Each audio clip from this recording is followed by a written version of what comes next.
again to the live streaming sessions, live interview sessions here for the third and final day of this 22nd Bangkok International Symposium on HIV medicine, whereby we find out the latest advances in HIV treatment and beyond as well. And for this session, we will be focusing on several interesting topics: HIV therapy in an era of polypharmacy. We are also going to be given an update on STI management and healthy aging for people living with HIV. Now, usually how we do it is that the doctors, the experts go inside the plenary room and deliver their presentations, and then we bring them out over here to sort of give us a wrap-up of the highlights and the main takeaways that they delivered inside the plenary hall. But now we're doing it different. There's been a switch here. We're going to have them here exclusively, have them here first for them to give us an overview before they go back inside to deliver their full presentation. And co-hosting this session with me, we have Dr. Peter Rice from the Department of Global Health, Academic Medical Center, Amsterdam Institute of Global Health and Development, traveling here from the Netherlands. Sawadee ka. Thank you very much for coming back. You were here, how many years has it been now consecutively? Many years. Many years. It's wonderful to be back. And it's great to have you. Your expertise is really much appreciated here. We'll start then with the first topic, which is on HIV therapy in an era of polypharmacy. Dr. Tim Cressey joins us from the Program for HIV Prevention and Treatment. Sawadee ka. Welcome, Dr. Cressey. Good to have you here. You didn't travel too far, just from Chiang Mai. Yes. Great to have you here in Bangkok. Good to see you again, Tim. And you, Peter? Very well. So you'll be speaking on polypharmacy, and maybe it's a good thing to start off with a question on what is polypharmacy in your view? Yes, as you said, I think the focus of my presentation is polypharmacy in the era of HIV therapy. And as you said, the first question is, what is polypharmacy? And I think in its basic terms, it means just many drugs. Okay. So, but in the medical literature, it's basically coming down to if an individual is taking 5 or more different medications. Now that doesn't necessarily mean 5 different tablets.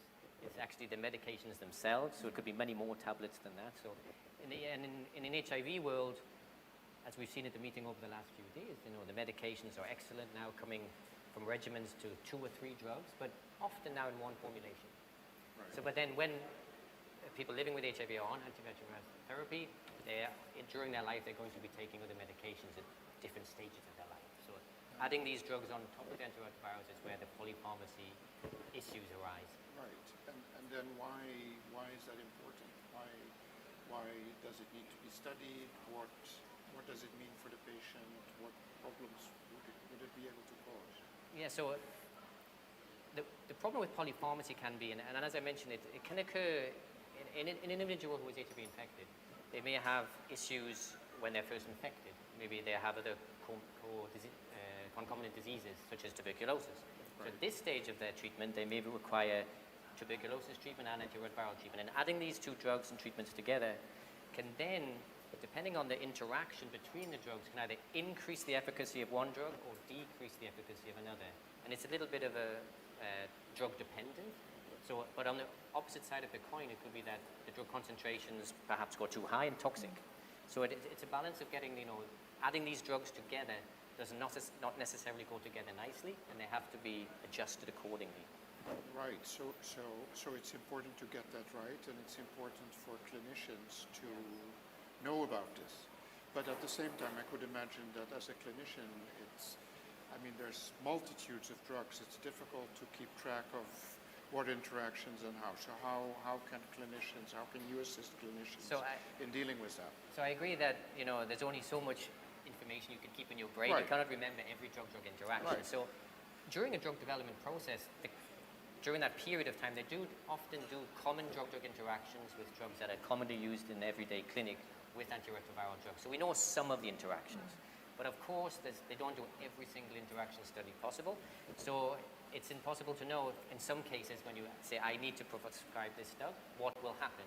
And there are online databases and applications now for mobile phones where you can plug in different drug combinations and they may give you some indication of what to expect, whether there's zero chance of an interaction or perhaps a medium to high chance of an interaction. So then you have to be able to judge as a clinician, is this the best drug to give given the background antiretroviral treatment? Correct. At least from my personal experience, those apps and those tools are really very helpful. And I think you just said it. Nobody can keep it all in their minds, and it's important that people know those tools are available and actually easily available, and remember to look at them. Yeah. And during my presentation, I work at the University of Liverpool and have links to that, and they have this very good website called HIVdruginteractions.org. And on a few of the slides, what they've done over the last few years is looked at, of the people who are searching on their database, which are the most common searches to do, which are the drugs they're looking at, and this perhaps maybe more Europe biased, but they're looking at, the statins used for cholesterol. As people age, they take more medications for specific, elderly related illnesses. So these are the common interactions that people are looking for in the future.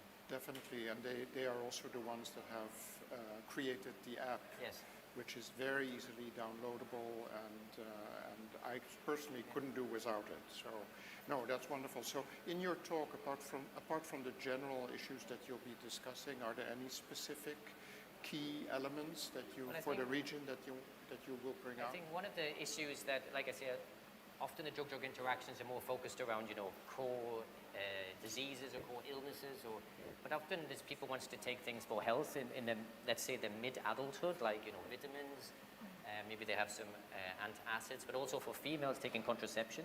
So females may want to take, contraception, living with HIV, and there's a lot of studies now where, looking at implants to see how that impacts the drug concentrations that the women are on, and are they at a higher risk of pregnancy. So there's certain contraceptive agents which now we know perhaps should not be given with certain drugs, and they may have to use a different contraception.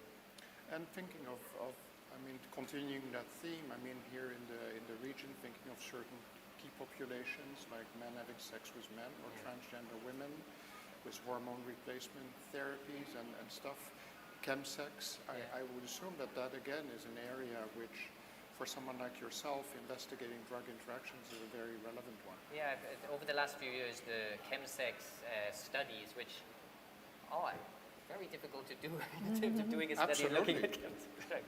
But people's experience who are seeing individuals who are having issues with their drugs, and then they're asking them, are you taking certain drugs for in nightclubs, and then they find out, well, maybe this is, and this is more, rather than formal studies, and more case reports. I think this is the best way to get that kind of data. But it can be also very serious. People can have really strong, almost life-threatening interactions, which because of adding these, unknown medications which they're buying off the streets to an antiretroviral treatment. Right. Thank you so much. We definitely look forward to your full presentation later on after lunch. Once again, thank you for being here, Dr. Tim Cressey, at the Program for HIV Prevention and Treatment here in Thailand. Next, we move on now to STI management. Dr. Donn Colby, who was here yesterday, joins us once again, Senior Clinical Research Physician at SEARCH of the Thai Red Cross AIDS Research Center. Sawadee ka. Welcome back, Dr. Donn. You have much more information to share. I hope so. A preview here before you take the stage in there. Yeah, so welcome Donn. Nice to see you again.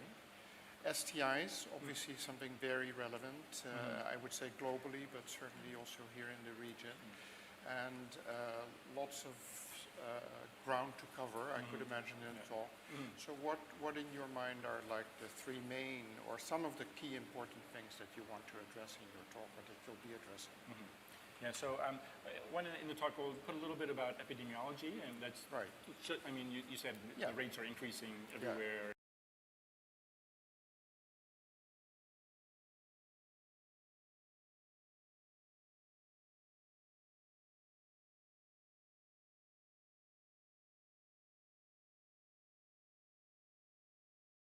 And how is that situation here in this part of the world? Actually, in Thailand, it's pretty good. Okay. I mean, there's high-level resistance to ciprofloxacin or the fluoroquinolones, which we pretty much see everywhere. Right. But they have not identified any cases of ceftriaxone resistance or cefixime resistance in Thailand. Is though.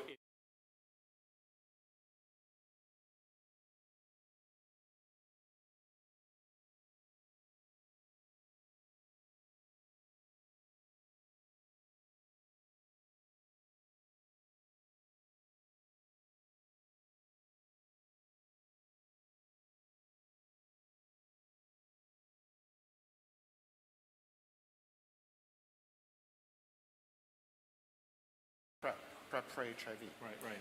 And people saying that STI rates may increase. So is that something that will come up in your talk or not specifically? Actually, not today, but Okay. we did talk about that in my talk on Wednesday Right. about PrEP. Right. Because in that one we were talking kind of the sort of, we call the perils of PrEP, or sort of the negative side of PrEP, and the STI rates, increased STI rates was part of that. Right. And I think it's a little bit of a controversial topic. Yeah. You know, people say it's real, it really does have increased rates for people who take PrEP. Other people maybe don't believe the data, because to really say that, you need good data, like before you take PrEP, to have STI testing done regularly, and then after you take PrEP. Right. And in most places, because when people are on PrEP, they have to come back every 3 months, and in developed countries, they'll do STI testing on a frequent basis. So it actually creates an opportunity. Right. Yeah. Whereas if people are not on PrEP, so particularly HIV, people don't have HIV and they're not on PrEP, they have no reason to be coming every 3 or 6 months. Exactly. So they're just not getting tested as often. Right. So it's you know, is it that there actually is more STIs, or are we just looking more, so we find more in people in PrEP? But there is a few studies mainly from high-income countries and mainly with MSM, where they did actually follow people before PrEP and after PrEP. Right. And the data, actually, I believe the data that there is a sort of a mild to moderate increase in STI rates after starting PrEP. Right, but I mean, I guess also I know I've been sidely involved Yeah. with some of those studies in Amsterdam, but the follow-up is relatively short still. So Right. you can't rule out that with longer-term follow-up, actually, you may see an improvement. Right. And actually the WHO looks at this as an opportunity. Yeah. Not necessarily a risk, but an opportunity, because we're going to bring people into the clinics more regularly. It's an opportunity to do testing. And then hopefully when people do have STIs, catch it earlier, treat it earlier. And then, you know, in some, you know, modeling scenarios, PrEP actually results in a lower rate of STIs in the community. Right. Because of the increased testing and earlier treatment. Exactly. What about, because that's something that got attention, I think it was last year, the study from France where they tried doxycycline Yeah. as a prevention of Yeah. STIs, also in the context of PrEP. Yeah. Is that, what are your thoughts on that? Yeah, so it's interesting. So that was part of the IPERGAY study, which was Right. the on-demand PrEP. And they also added a element of STI. It wasn't PrEP because it was after, it was PEP, using doxycycline, one dose after sexual activity. And it did show a decrease in overall STIs, but specifically in syphilis and chlamydia, Right. which can be treated by doxycycline. So gonorrhea, which is, most of it is resistant to doxycycline, did not show any difference at all. But if you look at all STIs together, there was actually a decrease in that. So of course people are always, you know, reluctant to just give out antibiotics, you know, freely like that, because of the risk for resistance, not only of the STIs that we're worried about, but for other bacteria that, you know, are in the body. So there doesn't really seem to be a consensus yet whether it's good to do it or bad to do it. No, but I think it's a single study, but it sounds like you do think it's an area that merits further research. Oh, and definitely. investigation. Yeah, definitely since we're seeing such high rates of STIs and they seem to be going in the wrong direction still, we need to think about, you know, what are new or different things we can do to try to bring those rates down. Right. And what about novel? Are there any novel STIs that are emerging that need our attention? Yeah, there's a few that I talk about in the lecture today. Okay. So one is a STI called Mycoplasma genitalium. And it's actually a relatively new bacteria that was just discovered in the 1980s. And there was also some debate at the time whether is it really an STI or is it just sort of a normal flora organism. But I think the data now looks pretty good that it does cause symptoms. Okay. Although like chlamydia and other STIs, most people have it actually asymptomatic. But it can cause symptoms. So in males, it can cause urethritis. And in females, it can cause cervicitis or PID. Okay. And there is tests. We can do tests for it now, PCR-based tests, similar to what we have for gonorrhea and chlamydia. And it's treatable with antibiotics and curable. But probably costly still, the tests, and not of widely course, available the everywhere. tests, Okay, so a new area to follow. Right. Okay. Right. Do we have, Yes, please. No, we okay, do. if we have, Please. I was going to say, and then there's other diseases that really are sexually transmitted, but we don't necessarily think of them as sexually transmitted diseases. Okay. So examples of that are like hepatitis A, hepatitis B we know, and hepatitis C.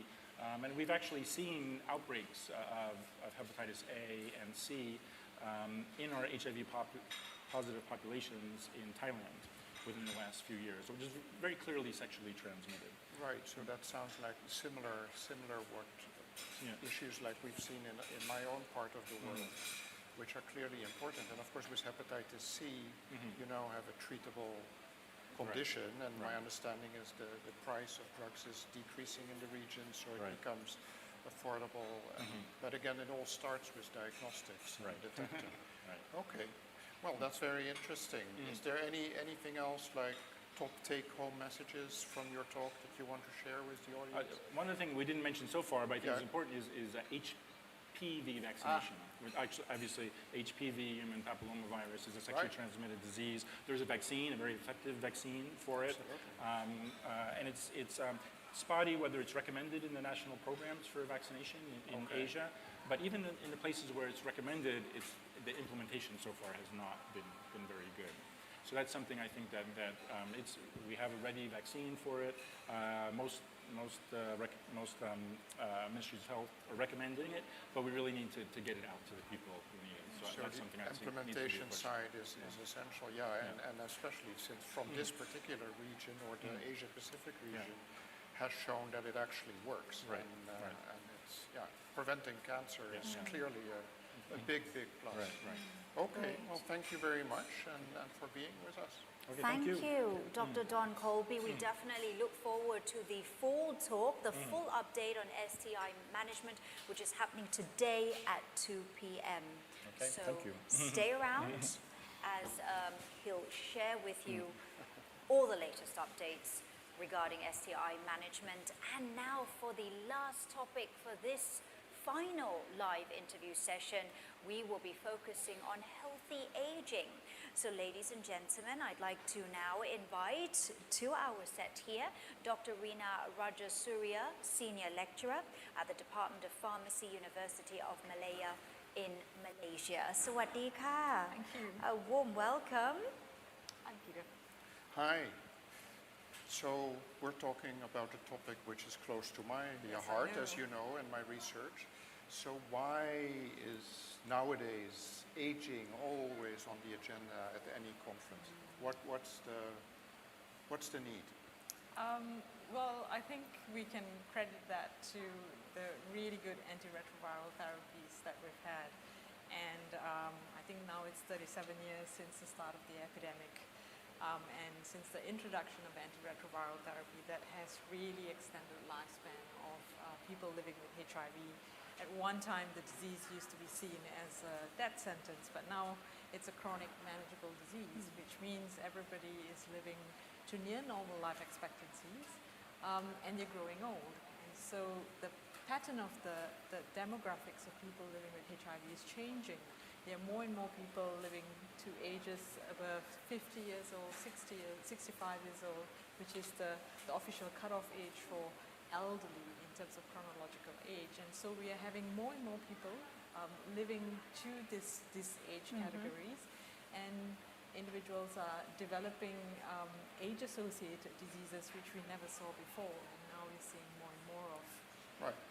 So is that different from people without HIV?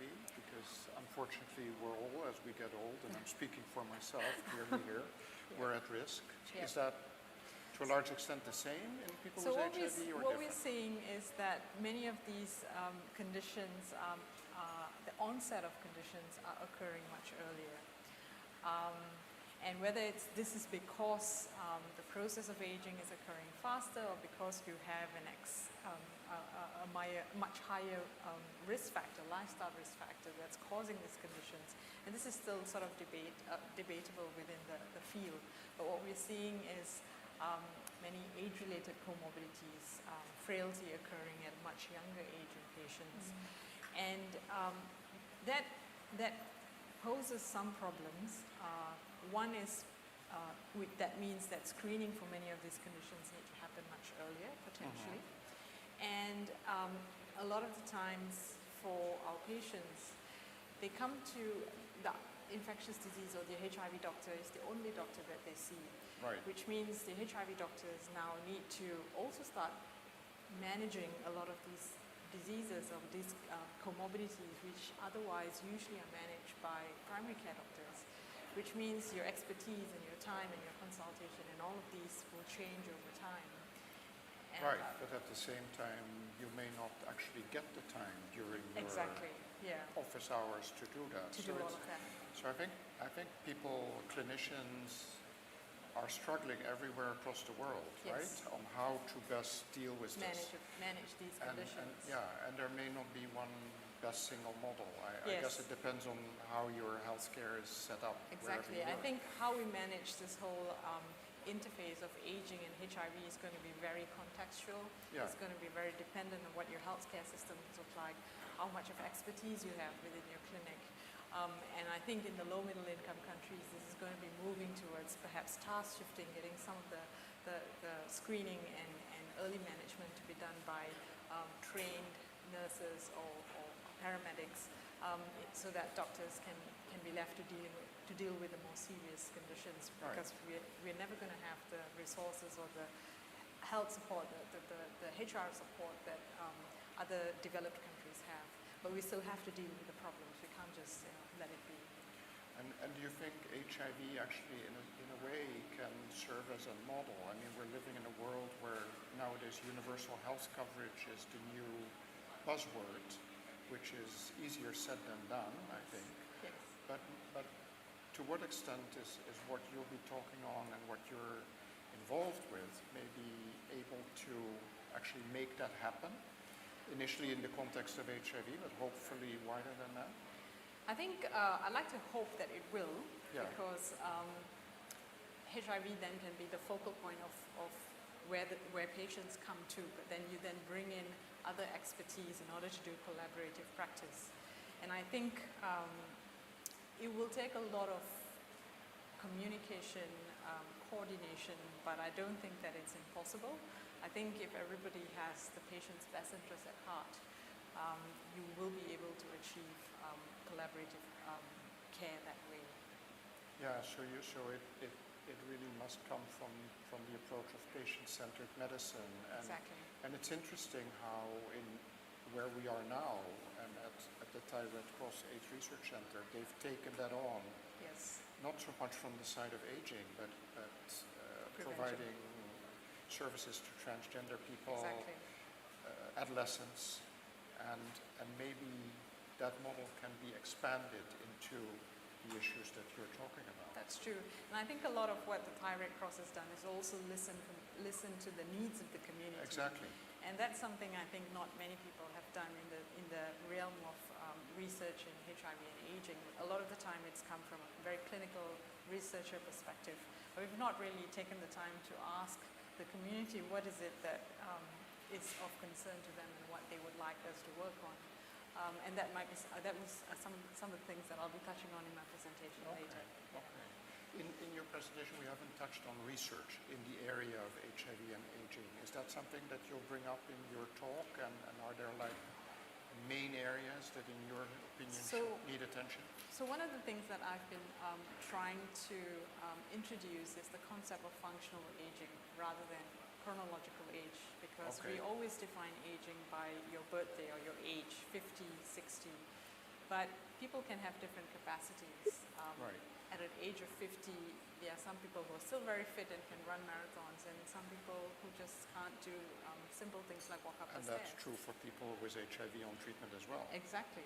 Yeah. And so I think assessing the needs of patients and working through intervention shouldn't really be based on your chronological age, and which means that we need newer ways of trying to detect when patients start losing their function and their capacity.